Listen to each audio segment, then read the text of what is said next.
télévision pour partager basango ya République démocratique du Congo. Ngai Wabino, Samba Olonga des pères et des mères, Nazan et Sengokoye Babino, Ebele, à travers la République démocratique du Congo, Ebele, à travers le monde, pour partager basango ya mboka na biso. Merci pour la fidélité et confiance.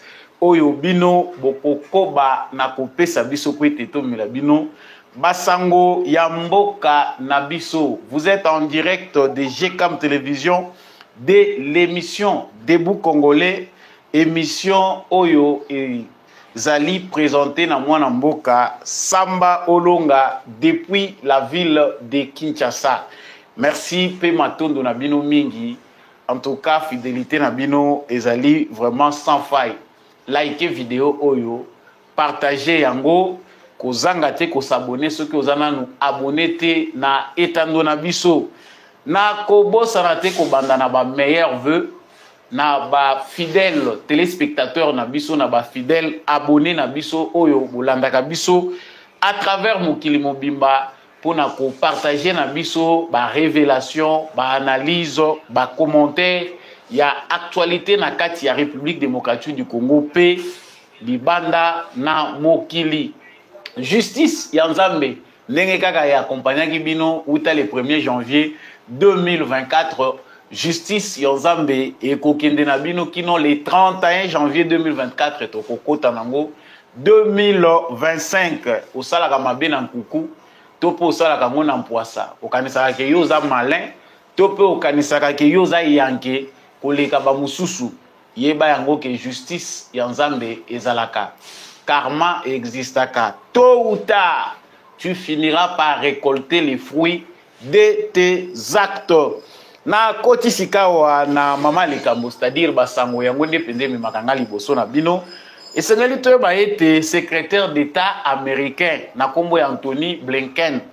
Ye a bengaki tata mokonzi ekolo ya Congo démocratique Félix Tshisekedi na téléphone na masolo na bango makambo elekaki na Luanda. Ye a encouragé président Félix Tshisekedi na lolenge a se présenter qui pour na koluka ko trouver solution accord de paix na processus oyo ya Luanda. Ye a talicipé président Félix Tshisekedi a sali malamu pour na ko collaborer na ancien président Kenyan na kombo ya Uhuru Kenyatta pour na proposer ba bons offices na ye na médiation entre les M23 na gouvernement ya République démocratique du Congo. Donc mingi ezali ya koloba toki pe gouvernement ya États-Unis d'Amérique bazali ko belela été M23 na Rwanda batika ba hostilité pe ba se retirer na ba position na bango. Le même gouvernement américain, administration américaine, Bazak aussi na RDC, a accéléré le processus il y a neutralisation, il y a F de l'air. Quel paradoxe, en tout cas, na kanisi yom tozo landanga, aux appels à question et belé aux akomituna, pourquoi cette politique de 2 poids 2 mesures? Qu'est-ce qui fait que dans le moment où il va faire des bazalaka makasi sur le terrain, des moments où les États-Unis a intervenu? Qu'est-ce qui justifie que Anthony Blinken baza déjà sortant na mikolo muke et sengeli batika bibonga na bango na ba américain mususu bakoya na Donald Trump pour être basala musala. Mais qu'est-ce qui fait que ba se précipiter mangu pona koluka komema biso na processus oyo topé ko senga cesser le fait. De cesser le fait profite à qui? En tout cas, il y a beaucoup de questions boza ko mituna mususu na lobi angote. Na émission peut-être okozwa biyano na mituna na yoto ko lubelango Sika na émission na biso. Pendant que les secrétaires d'État américains Anthony Blinken azali ko solana Tshisekedi azali ko sala semblant ya koluka kimia kuna na Kibumba bitumba ezali makasi entre ba FARDC na biso na ba terroristes ya armée rwandaise. On nous informe que la vallée de Kibumba est déjà libérée par nos FARDC. Nous allons y revenir pour na ko lobela penda makambo ena armée na biso pa lobeli oyo ezali ba localité reprise na ba effort oyo biso tosali tokolobela ngo na émission na biso ya mokola lelo. Nous irons aussi au site qui vous pona kolobela likambo oyo ya ba terroriste pe ba rebelle ya makanika oyo bazali allié na raid Tabora. Bango bazali na intention ya kolinga komema ba M23 na Sud Kivu à partir ya mouvement wana oyo ya ba terroriste oyo bazali d'origine rwandaise baza ko lukaba mema ete na niveau ya Sud Kivu M23 azwa branche ko permettre yeke asala mabe koleka tokolobela pe sangwena parce que ba musu bazali kolobela déjà l'épuration ethnique boyoki ba organisation na bango etelemi ezali kolobela ngo. Nous en parlons dans cette émission. Yamwete Tosukisa, nous parlerons de Félix Tshisekedi qui parle des ennemis de la République au Baza en Soudan.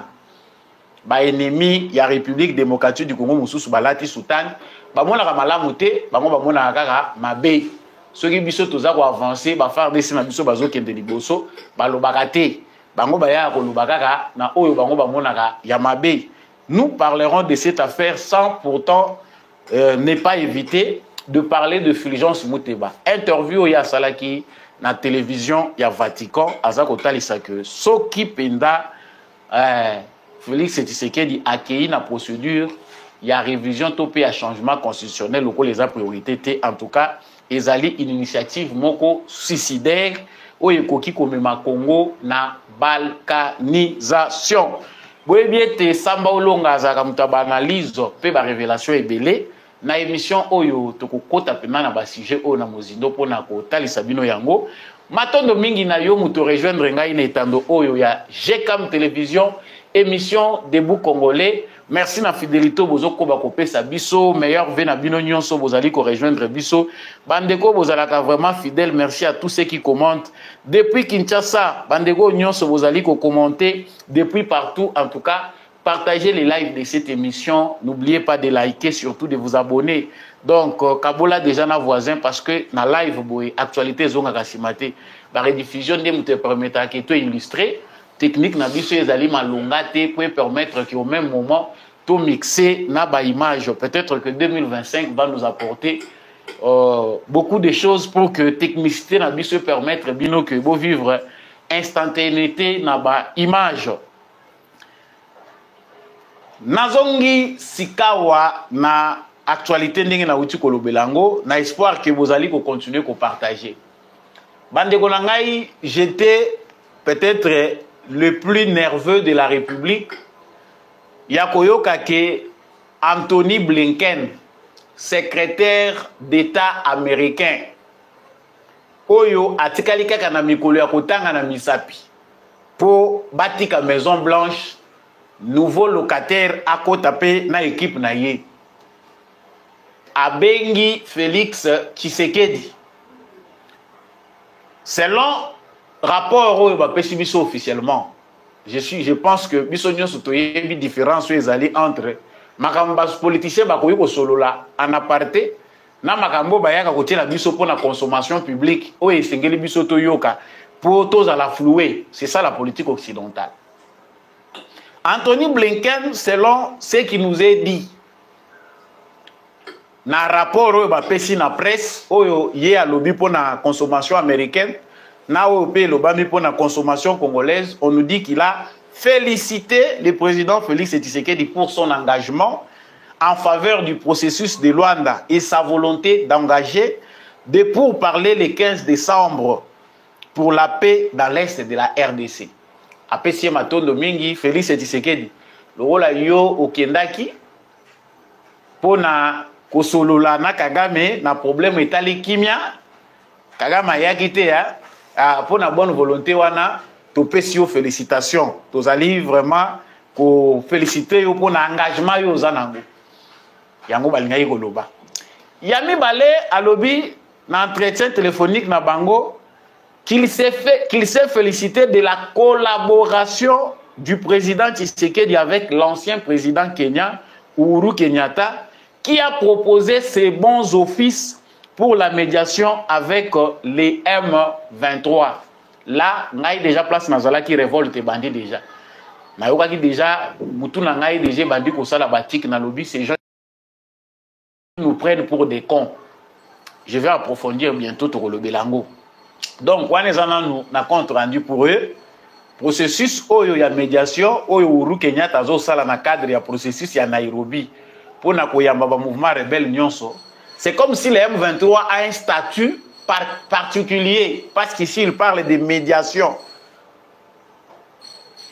Nous avons un comité, nous avons tant qu'on a avancé, les États-Unis d'Amérique, bazongi lisusu, balobi baza ko condamné, baza pe ko benga M23 na Rwanda, ba cesser ba hostilité, pe ba se retirer na ba position na bango nyonso. RDC pe bino, il faut accélérer le processus pour neutraliser ba F de l'air. Il y a des gens qui interprètent de leur manière, mutuna mutaza ko interpréter na ndenge na yi. Oyo ezali compte rendu, il y a échange téléphonique entre le président Félix Tshisekedi na président ya Rwanda Paul Kagame.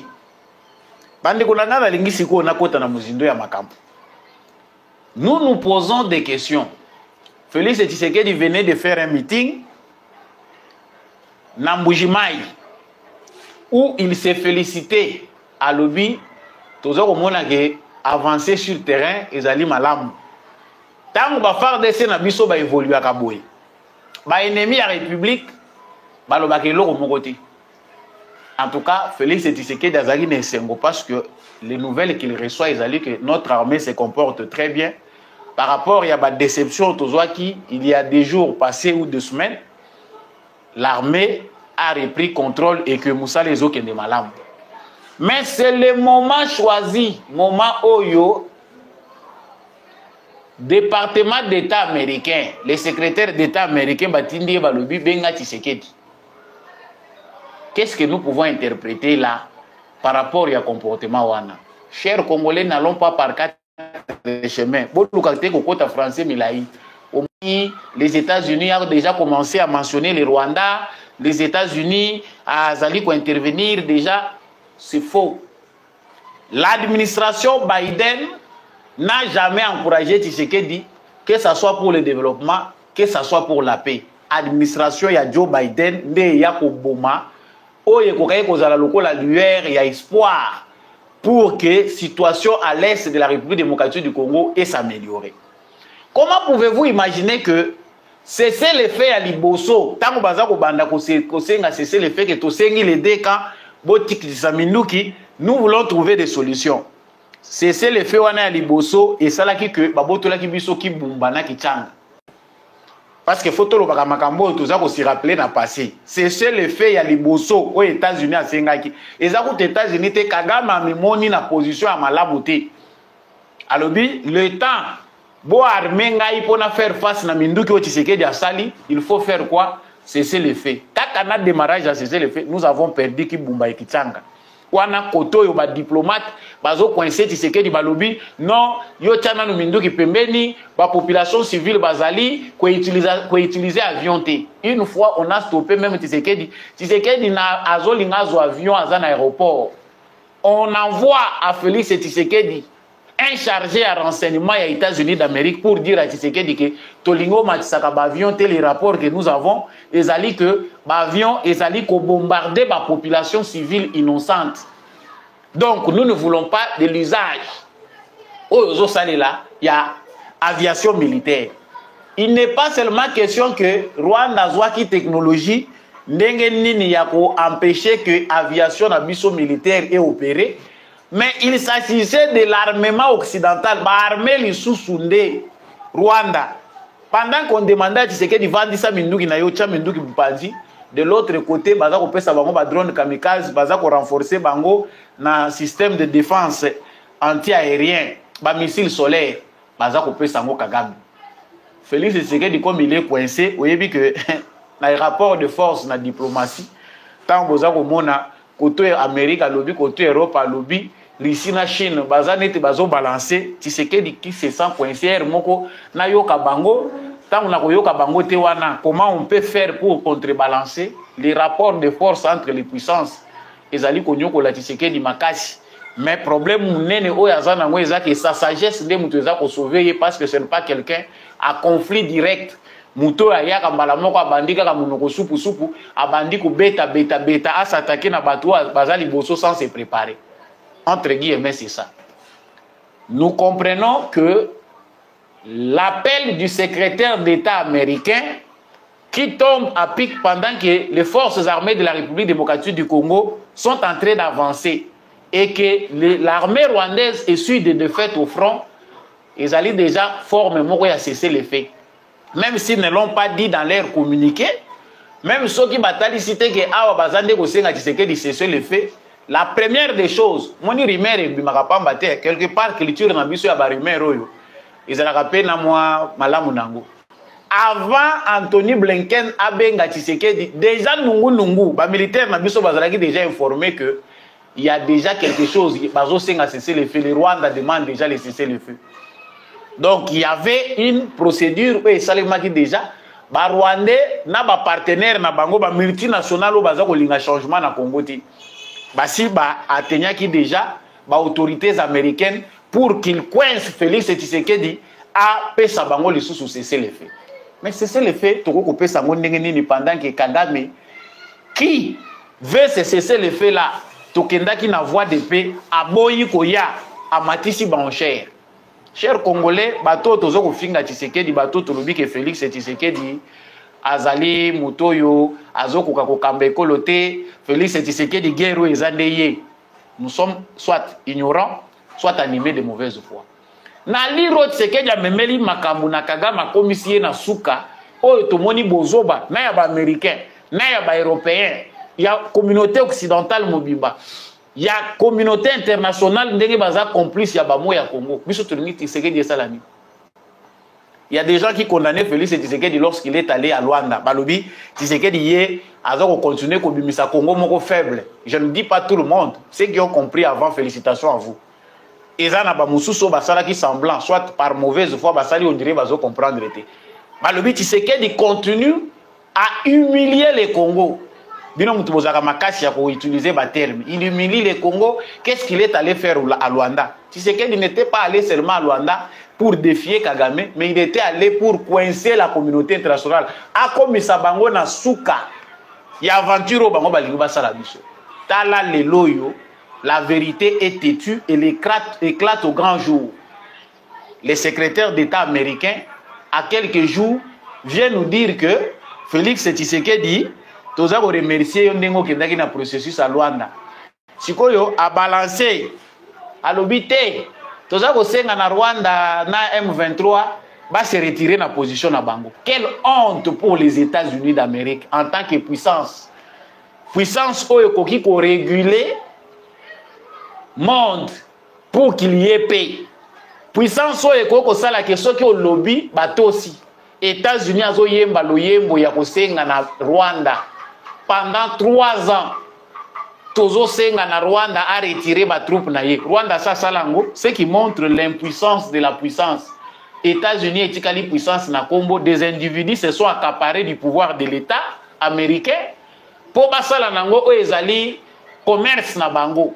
De multinationales dirigent. Aujourd'hui, je donne raison à Elon Musk qui disait que le président des États-Unis c'est l'homme le plus puissant. Mais il faut savoir pouvoir le détenir. C'est un pantin manipulé par des forces occultes. Bateau bazana mbongo nde bazako diriger bateau tozako benga ba président wana. Il ne représente absolument rien. Lelo yango tozako mona na Blinken. Les gens qui sont derrière ba monique Biden azokende, yope Anthony Blinken azokende, tika to sala nini tchati Tshisekedi pression ACD Kagame azwa Goma. Parce que nous devons voir nous-mêmes ce qui se passe ce matin. Au moment où hier, lui appelle Félix Tshisekedi, il a appelé Félix Tshisekedi à Sololina. Qu'est-ce qui se passe aujourd'hui? Les Rwandais ont eu la force. Yakoya ko attaquer ma position ya armée na biso na Kibumba. Félicitations à notre armée qui est avertie. C'est aussi une réponse. Bala li sapenda Félix Tshisekedi. Bande konangai bo eskizaka ngata on a tchaka parenthèse hier moko na bimi na actualité. Bo sambela pona Tshisekedi.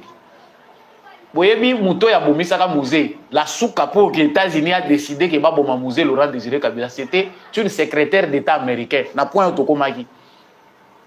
Lorsque musée est azalaki agité na kanda parce que musée avait l'arme que bateau yo makammabe ba wali na basala biso dana yebi yango. Il a raccroché le téléphone au nez de cette secrétaire là d'État américain na ba condition ya boyekaka. katela ye téléphone ayebaki te que conséquence nango ekokomema ye na liwa. La petite différence entre Tshisekedi et Laurent Désiré Kabila ezali que Félix Tshisekedi dit non mais avec sagesse. Nayambi yo to sololi to échange. Je dis peu ce que je peux dire et en catimini nous pouvons aussi construire notre chemin pour l'indépendance. Qu'est-ce que fait Tshisekedi? Dans rapport de force, il faut à la sage pour libérer le Congo. Il faut à la pendant à Donzamba pesa ki yoke Congo yonde mutokolongo lango na nzelo. Isabelle logité tozo ça la Tshisekedi. Il faut être lucide pour comment la compréhension wana. Donc nous avons compris, nous ne vous apprenons rien. Ba ABC au bandaye ko luka poye bana politique aussi to comprendre yango que nous Tshisekedi ne combat pas les Rwandais. Tshisekedi a en face de lui des mafieux occidentaux, américains, européens qui ne veulent pas que cette guerre cesse. Même si parmi eux, il y a des gens qui ont compris que le changement est impérieux et que ce changement, processus nango est irréversible. Moyen tozo ngalisu na sima na problème oyo, il y a changement où il faut les opérer à l'est du Congo exacté. Mais ba tetu bazala kakak. Yo so yoka États-Unis andima ko négocier na Al-Qaïda, na ba terroriste. Mais lors de téléphonique avec le président Félix Tshisekedi, le secrétaire d'État américain Anthony Blinken s'est félicité de la collaboration de Félix Tshisekedi avec le président Uhuru Kenyatta, l'ancien président Uhuru Kenyatta. Na objectif nini?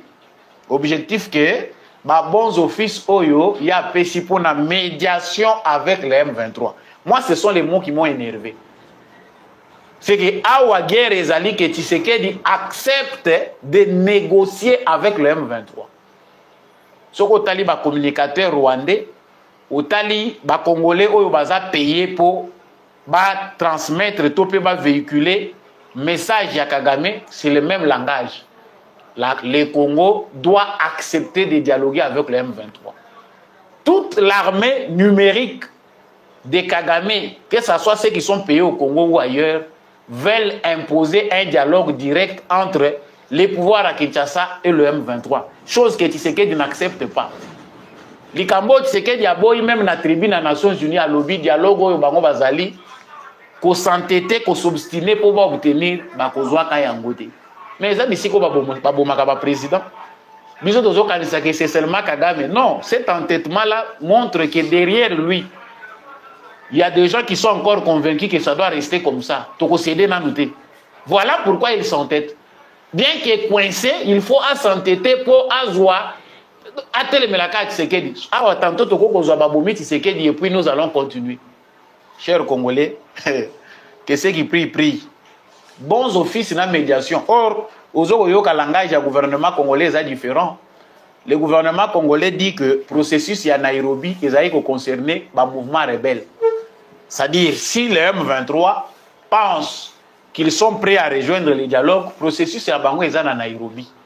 Le président kenyan n'est Moutouazalaki Kuna médiateur pour que le mouvement rebelle puisse trouver la facilité à Goya. Le mouvement rebelle oyo baza manipulé de l'extérieur na momo toza koloba processus ya Kenya topé à Nairobi et Bota. Ils sont aujourd'hui des Wazalendo. Po basusu baye bakate. Les processus à Nairobi, fruit qu'il y a des mouvements rebelles qui ont accepté, qui ont été séduits par les discours de Tshisekedi, qui ont répondu à l'appel de la patrie, bah déposer Minduki na bango, bah mususu, bazana simafar d'ici.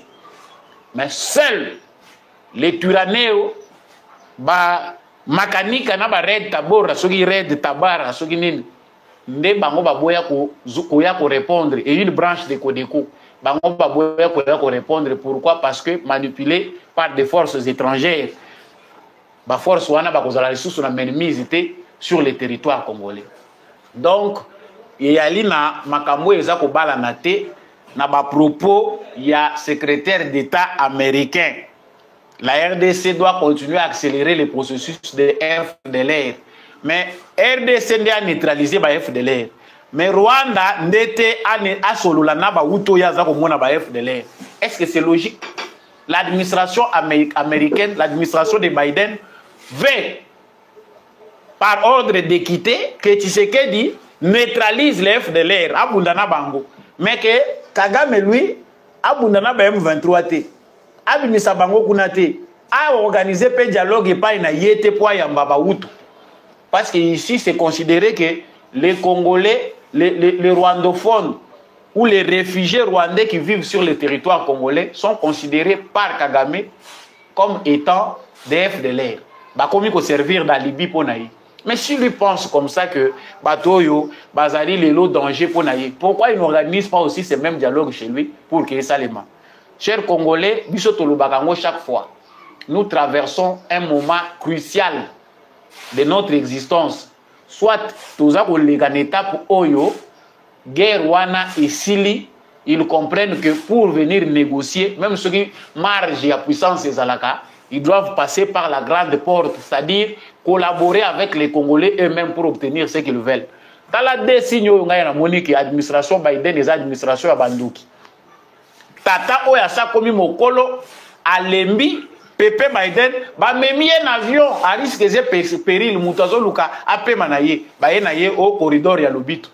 Même si les experts nous disent que c'est pour notre avantage, ça va désenclaver tout ça. Biso batoza bato baza contre. Moi, personnellement, je ne suis pas parmi ceux qui pensent que ces corridors-là financés par les Américains, c'est pour notre bien. Même si nous aurons des intérêts à toucher, la procédure n'est pas pour notre intérêt.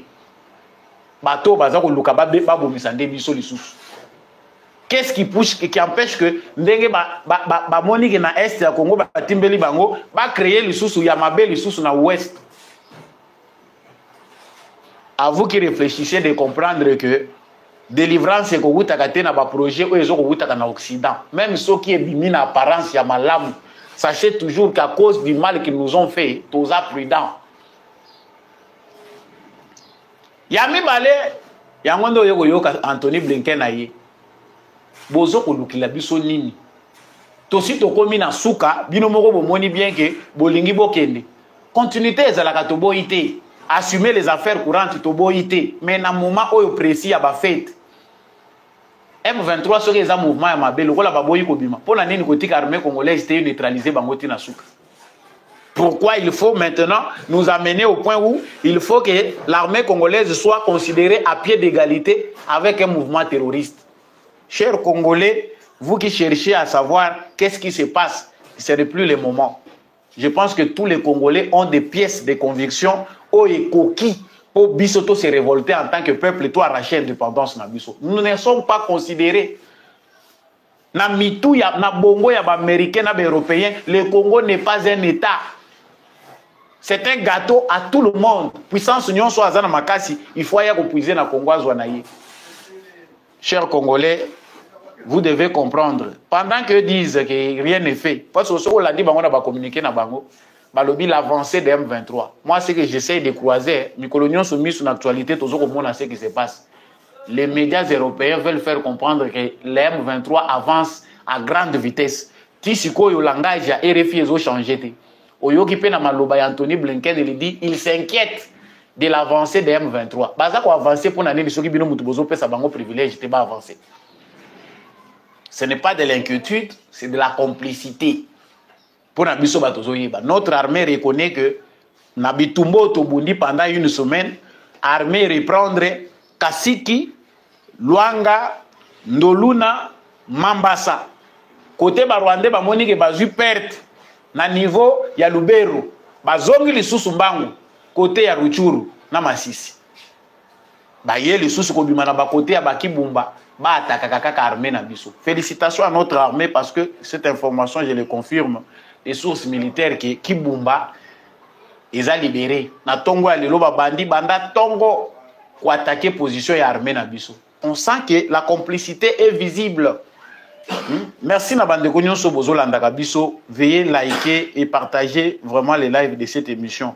Likez, surtout partager et ça la biso malam. Si vous êtes en ligne, veuillez liker et partager. Muto biso tozo ko pesa message des président Tshisekedi. Nous savons qu'il est en danger. Je ne dramatise pas, eza biloko tolobaka déjà. Nous savons que Tshisekedi est en danger.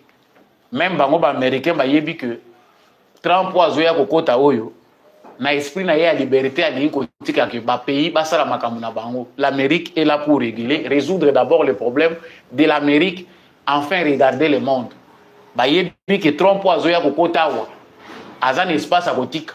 Pour ceux qui maîtrisent bien encore cette histoire, tu yebi que na niveau il y a Trump na ba élection à 2018, même si les élections étaient congolaises, ceux qui ba démocrate ndé bazalaki, ceux qui Trump azalaka président té ndé na moment toza ko loboyo to yebite ceux to ngato za na Tshisekedi le roi président, peu importe l'issue des élections, il allait détourner makambo balinga ba contourner ngo ba clan ya ba Clinton wana balinga ki ba contourner makambo balinga ba mela biso makambo mususu ndé oye banaye ko senga na conseil de sécurité des Nations Unies na balinga ba salango non annuler les élections du Congo, il faut annuler les élections, l'atmosphère n'était pas bonne mais oye Europe azolo ba wana balinga ba appliquer ngo parce que les Européens na moment wana demandent na bango ezalaki nini et les Français et les Belges qu'est-ce qu'ils demandaient là-bas bazo senga na conseil de sécurité que il faut tout annuler ba élection na Congo parce que risque ezali que guerre civile et salino.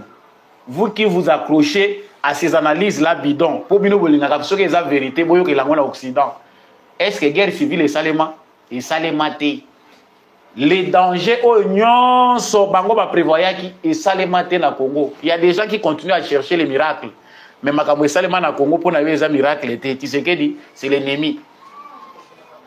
Des fois on peut prier en vain sans savoir pourquoi on prie. Ozo sambela na homme ennemi eza yo moko nde mutu za ennemi na yo moko. Donc ozo yeba te ke na zabwe la losambo na ngande nazo bunda contre ngamoko. Il y a des gens qui sont bêtement dans les églises penser qu'ils les prient et que Dieu les écoute. Njoka bazo bunda yo moko zo mi bunda contre yo moko. Makambo eza vraiment dangereux.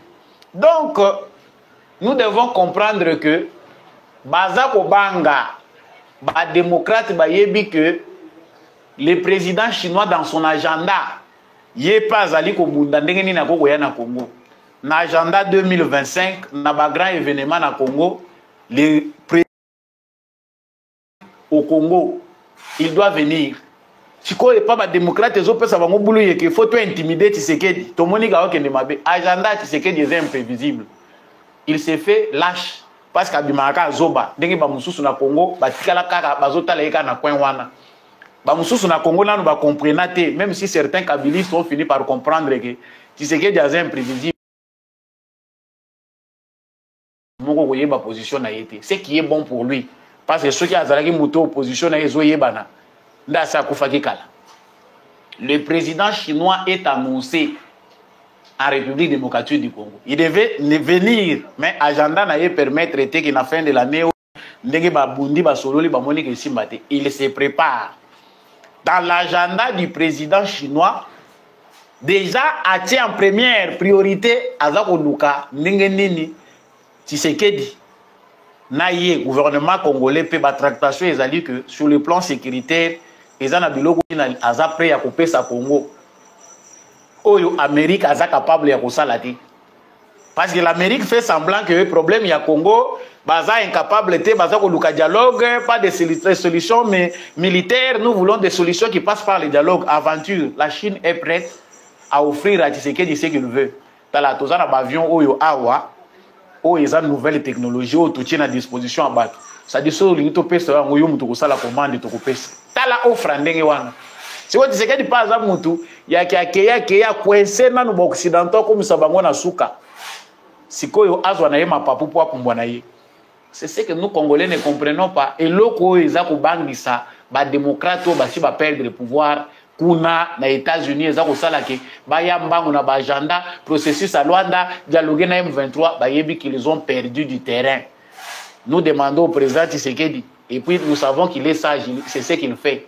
De la même manière que Poutine a évité le pire. Na momo ba yebi ke bazako longwa na Maison Blanche il faut batika mususu asikaya kokota. Qu'est-ce qu'ils disent? Bazako senga na président ukrainien ba yebisi au moni ba arme auto pesio wana ba missile à longue portée utilisé na ongo sikoyo contre Russie. C'est-à-dire aller créer chaos pour Trump aya ko gérer total soka ko yako kamandenge. C'est-à-dire ils sont prêts que la guerre éclate malgré le rôle bango ba perdre le pouvoir. Il faut battre que la oya zoya chaos. Mais Poutine est sage. Certains disent qu'il est faible. Non, Aza sage dirigeant wana. Poutine a créé l'école en Afrique wana kokota. Na okende école ya Poutine na kende ko apprendre. C'est un politicien parmi les politiciens baza honnête, aux sentir sincérité même la langage. Poutine peut vous éduquer, mais Biden était na ba oyo ba américain ba fourbo ya ba européen. Et nous apprennent les mensonges, rien que les mensonges. Le rôle à Bamoni kuna Poutine peut geler na ye. Les missiles américains qui est Zelensky a ça américain qui a beti. Mais Poutine a dit que oui, nous sommes déterminés pour te barrer route na oyo ba occidentaux baza ko sala Europe baza ko linga ko sala na Amérique. Mais ceux qui to sala ngona ndenge ya mabe to pesi bango de force. Il a géré ça. C'est de la même manière côté à Petit Sekedi, il faut peut-être gérer, toujours gérer totalité administration à Sikezo Kota, mais bao baza pressé pour nani. Papa gérer bango, yebi bango de malam. Gérer bango, ba l'exila yo tante ba ya ko kota on a distraction ya que non, Tshisekedi quand vous voyez. Comprendre qui veut ceux qui te l'a dit banalise oyo, to ya ko lalawa, to ko loba mingi. Mais ils en ba congolais mususu, ils comprennent à l'envers. Chers Congolais, ne soyons pas distraits dans toutes ces analyses que je viens de faire. L'important pour nous, Congolais, c'est d'être mobilisés. Le peuple ne fait jamais de diplomatie. Si les Congolais disent aujourd'hui, ça suffit, Tolingue si la lelo et aussi la lelo. Mais parce que les Congolais veulent qu'on fasse tout à sa place, pour que analyse bien. Ah, et qu'on attend, il n'existe pas d'arme capable de réduire à néant la volonté de tout un peuple. Ce que vous voulez, si vous dites non, vous êtes capable. Si seulement nous comprenons, oh, les loba wazalé doit comprendre. Et si l'agression est à la sous-souté, ils appellent à comprendre à ce solide de quoi je parle. Dans le sud Kivu, ils ont des terroristes, ils ont des makanika, des tabora, ba oyo mususu soki baturanero so baturanero moni basali succès pe semaine on a le belagi en côté. Le M23 a vu que barrière muneno Tshisekedi a tient na Nord Kivu oyo bazaki na ngona objectif que ba gagner ba grande ville lokola ba ko quitter objectif na bango siko ezali ya ko contourner pour ba déstabiliser Sud Kivu lokola tozui grande ville était na Nord Kivu il faut to luka grande ville na Sud Kivu. Comment faire? Il faut utiliser les forces sur le terrain. Force na bango wapi. Ce sont ces terroristes-là, barwandophones. Yo zolo boza congolais, ozana minembwe, mirembwe, soki minembwe. C'est chez vous.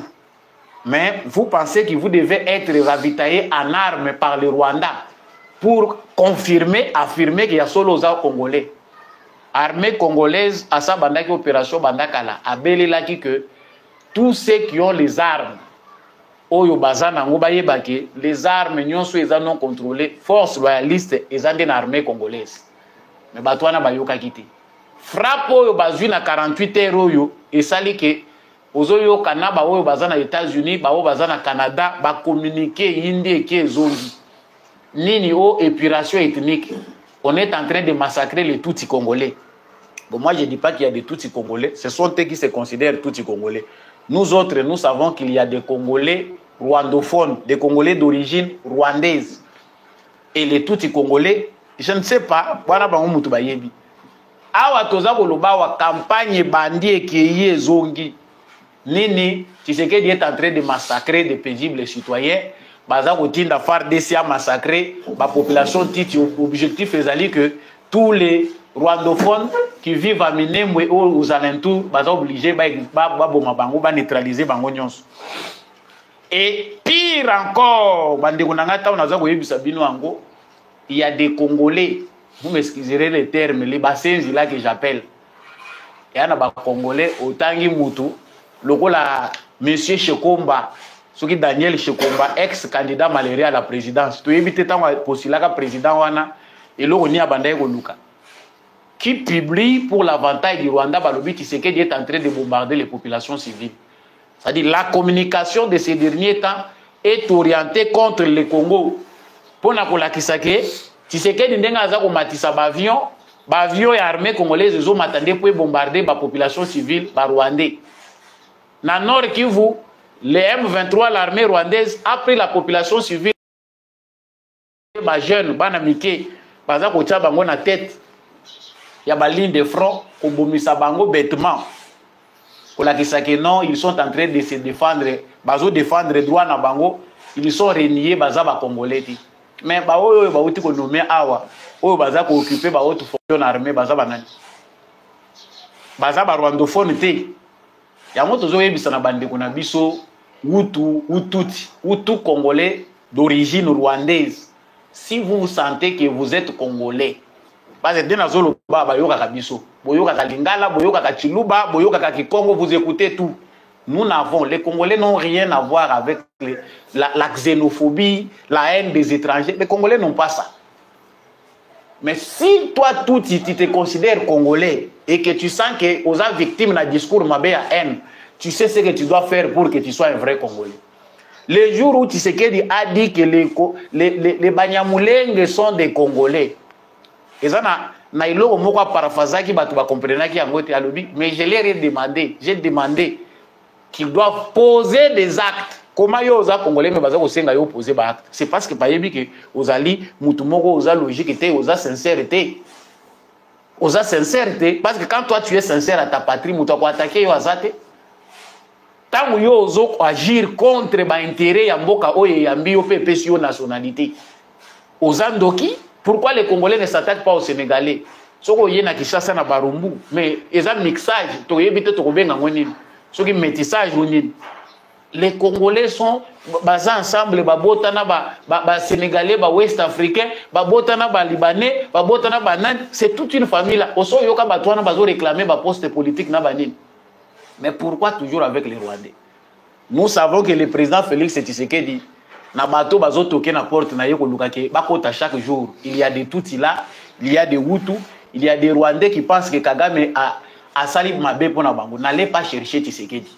Vous savez ce que vous devez faire pour mettre fin à cette situation. Vous savez ce que vous devez faire. Cessez d'aller déranger Tshisekedi, Nyonso, Tshisekedi, nous voulons chercher. Audience na Tshisekedi, et couper sa immunité.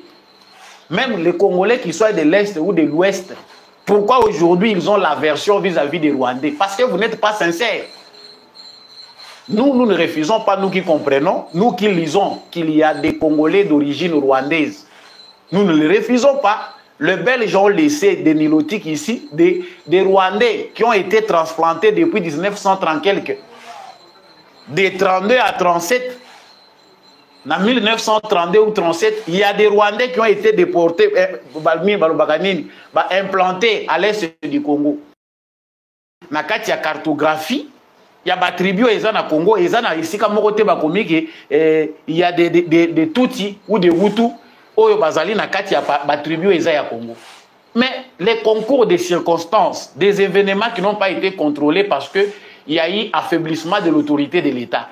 L'État congolais était malade à un certain temps, Mobutu l'a fait, Mouzé aussi est venu avec son désordre. Aujourd'hui, nous sommes devant un fait accompli avec des citoyens qui vous disent qu'ils sont nés au Congo, ba mususu baya avant l'indépendance, baya ka kotika bango, ba mususu bayena ba génocide, ba mususu ils sont venus eux-mêmes par infiltration.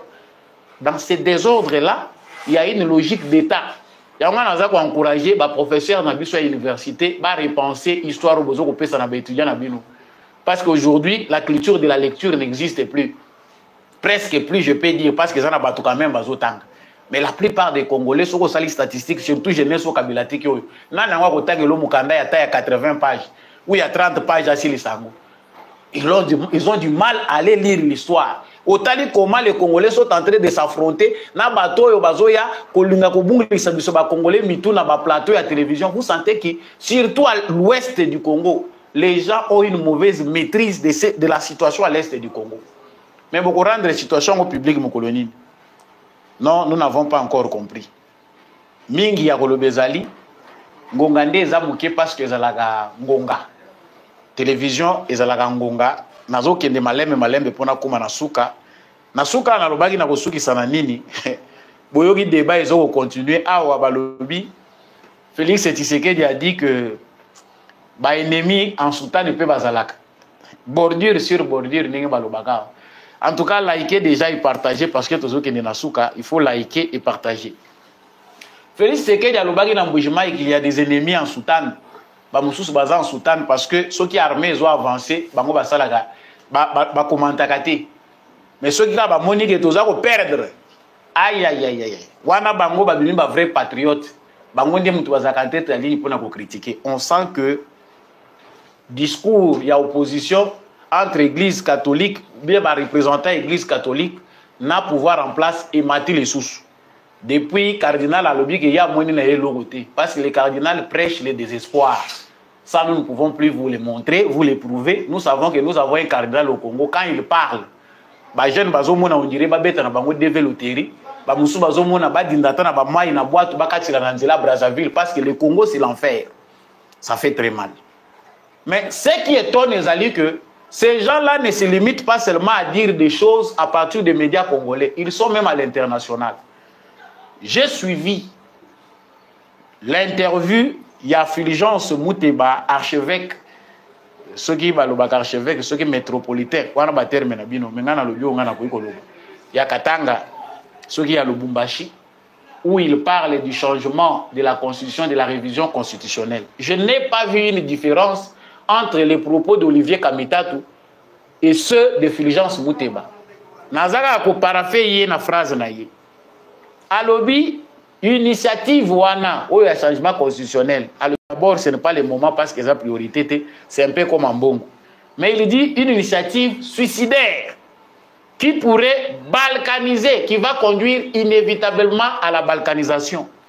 Quand on a tali makambo Olivier Kamitatu Alobaki, lorsque le président a annoncé son souhait de vouloir changer ou modifier ou réviser la constitution, Olivier Kamitatu Alobaki, même propos na Fulgence Mouteba. Quelle différence entre l'église catholique et les politiciens? Quelle différence entre les clergés, les cardinals, les évêques et les politiciens? C'est comme si nous vivons dans une autre planète où il y a certains évêques et clergés qui voient que le Congo, bien sûr que tout ne va pas. Mais nous avons une source d'espoir. C'est ça d'abord, reconnaissance. Oui, bato souffrir dans beaucoup. Mais oui aussi, il y a du positif dans ces pays. Tu sais que Dieu a dirigé beaucoup. Azan a souci, pe souci, on a matérialisé dans quelque chose. Non, non, non. Tout est noir. Tableau est sombre.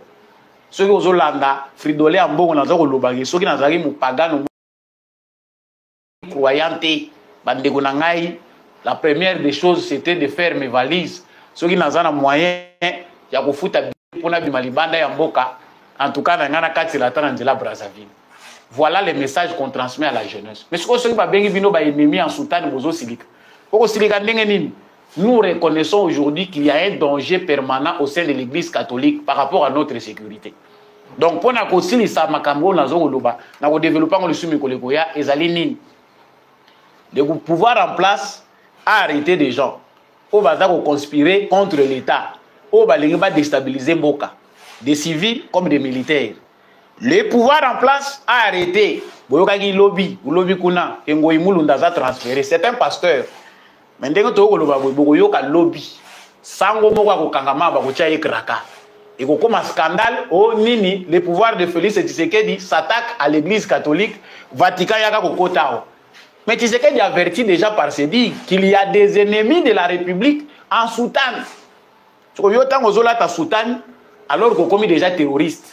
Aux ta Soudan, alors que aux alliés complices, il y a pas politiciens qui ont déstabilisé Mboka. Olingi ba garder yo en sécurité. Un jour ou un autre, surtout ka balatisiyo liaka, bacheyo kraka, et comme oh non, on a violé l'accord avec les Saint-Sièges. Chers Congolais, nous devons être prudents. Et moi, je demande aux services de sécurité d'être prudents. Les terrorismes que nous combattons à travers les M23, ils sont déjà au sein de l'église catholique. Il faut contrôler les mouvements Yambongo. Pour les gens qui ont mauvaise foi, ce ne sont plus des prêtres ou bazalaki ba bienfaiteur, bato ba sacrifier bo moina bango au service de la nation. Nous devons contrôler les mouvements. Ndenge kaka IGF na cellule nationale de renseignement financier avec la branche nouvellement créée au sein de l'ANER pour traquer les criminels financiers. Sachez-le que dans votre lot, traquez aussi même les prêtres moussus. Boye ba origine ya bambongo bazoko zwaka. Ba transaction bancaire na bango. Bo suka kaka te na ba politicien boye bi officiellement parce qu'il y a un danger. Et Tkalika Moukia Bokoyoka qui branche Moko armée Église catholique et Bimi. Ça c'est pour blaguer, mais nous savons que des choses comme ça existent. Si aujourd'hui, Moïse Katumbi et Joseph Kabila appuient Bato Basimbi Baharme, Balobi c'est pour des raisons que nous connaissons. Mais Oyoki Pe Cardinal, c'est parce qu'ils n'ont pas participé à la mangeoire. Qu'est-ce qui peut les moyens pour que demain, certains jeunes catholiques qui sont peut-être, qui peuvent tomber dans cette manipulation se trouvent avec des armes? C'est possible. Émission et comme il a souka, nous c'est la kamokolo moroté, naïbi que vous êtes déjà dans les bains. Lobi pe za mokolo tokolobe la sou makambo po ete to la musa peuple congolais. Ya biso mutu ya ezande Congo parce que yango mutu esangisaka biso. Soki apressaki ba analyse na ngai, ba révélation na ngai, nyonso nga na lobiawa, like yango pe partager. Soki pe apressaki te omoni ke na betso libako. En tout cas, Limbi Sanga, nous restons congolais malgré nos divergences. Tokozala kaka na Congo pe tokotika kaka Congo. Maton de mingi na ndekombi à chaque fois na sima caméra pe na réalisation pour cette émission oyo. Et comme en habitant na bino, merci mingi na l'homme de la vérité des urnes, Jean-Louis Chimbalanga, maton de mingi na apôtre Gérard Kabeya Tchovo. Merci mingi na papa Maurice Kikangala, papa Michel Lumakaso, papa Boniface Mpunga, matondo na papa Freddy Ngwama, papa Paulin Tika, maman Bilonda, maman Lisette Mombendu, maman Rose Sirikari na organisation na ye munene zo sunga poete Congo ezala développer. Merci mingi na ba nyonso bo apreciaka émission oyo ba meilleur vœu na bino. Merci na bandeko bozaki na chat en direct bozali ko commenter depuis Kinshasa, depuis Lubumbashi, depuis Likasi, meilleur vœu na bandeko yo. Bozolanda biso na Edmonton, na Canada, bandeko à Toronto, bandeko à Atlanta, bandeko bazolanda biso na Maryland, na États-Unis, bandeko bazolanda biso na Washington, na New York. Je ne peux pas citer partout où vous êtes. Je vous aime bien. Likez cette vidéo, abonnez-vous si vous n'êtes pas abonné. Partagez les lives de cette émission. On se retrouve prochainement.